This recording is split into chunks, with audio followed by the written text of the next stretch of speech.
अपमानाचा बदला रागाने नाही तर प्रगतीने घेण्याची ताकद. दत्तगुरूंचे हे प्रभावी मार्गदर्शन नक्की ऐका. दत्तगुरूंच्या शिकवणुकीनुसार जेव्हा कोणी तुमचा अपमान करतो तेव्हा तात्काळ संताप व्यक्त करण्याऐवजी शांत राहणे हेच खरे शहाणपण आहे. रागाच्या भरात घेतलेले निर्णय अनेकदा चुकीचे ठरतात आणि त्यामुळे तुमचेच जास्त नुकसान होते. शांततेने विचार केल्यास अपमानाच्या मागचा खरा हेतू समजतो आणि मनाला स्थिर ठेवता येते.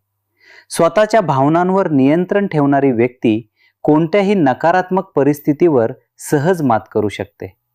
तुमची शांतता हीच समोरच्याच्या रागावर आणि अपमानावर दिलेली सर्वात मोठी आणि प्रभावी चपराक असते.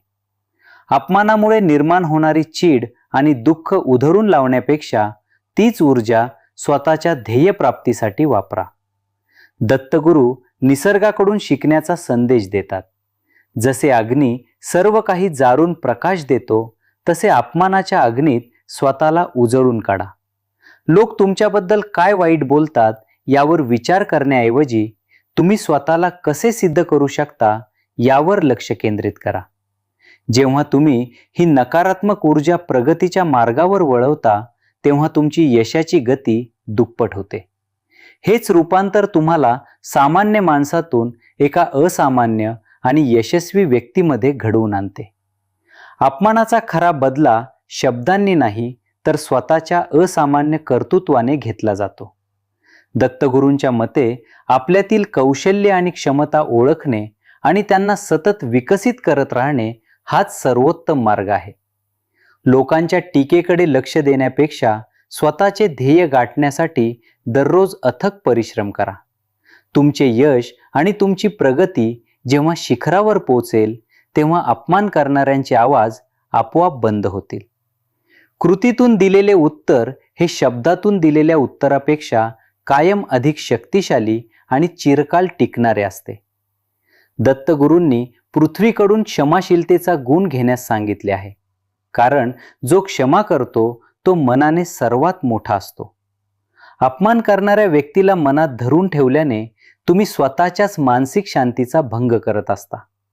त्यांना मनातून माफ करा, पण त्या प्रसंगातून मिळालेला धडा कायम लक्षात ठेवा.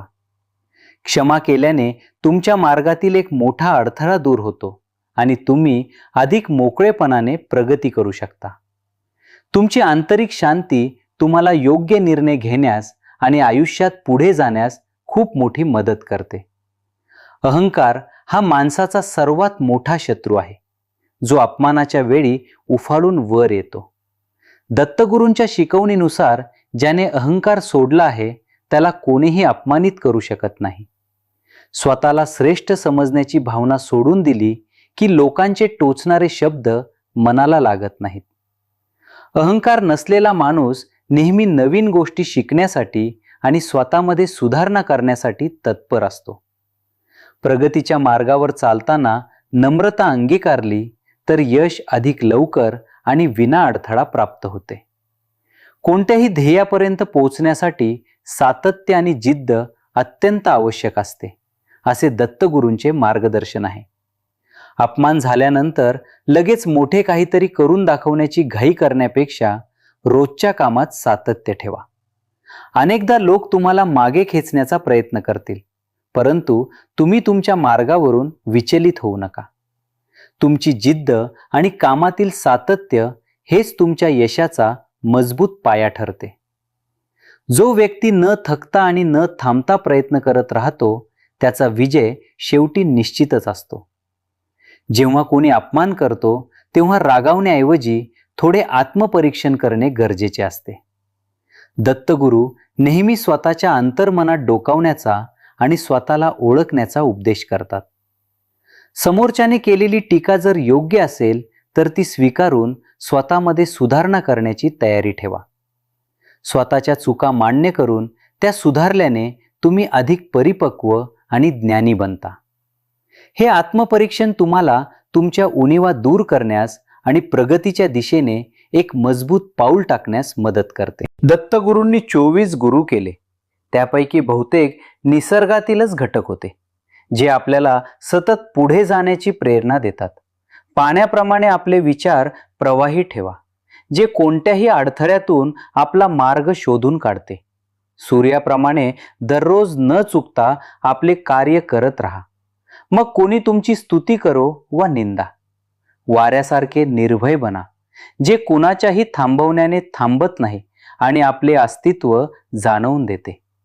निसर्गातील हे गुण अंगीकारल्यास अपमानाचे दुःख तुम्हाला कधीही प्रगती करण्यापासून रोखू शकणार नाही. अपमान किंवा टीका ही आयुष्यातील एक मोठी कसोटी असते, जी तुमच्या धैर्याची परीक्षा घेते. दत्तगुरू सांगतात की संकट आणि अपमान हे तुम्हाला कमकुवत करण्यासाठी नाही, तर तुमची मानसिक ताकद वाढवण्यासाठी येतात.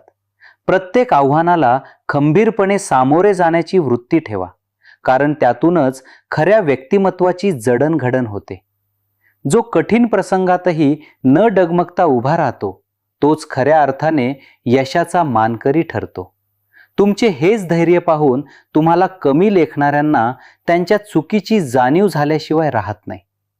जेव्हा तुमची प्रगती आणि यश अपमान करणाऱ्यांना चोख उत्तर देते, तेव्हा त्याचा गर्व करू नका.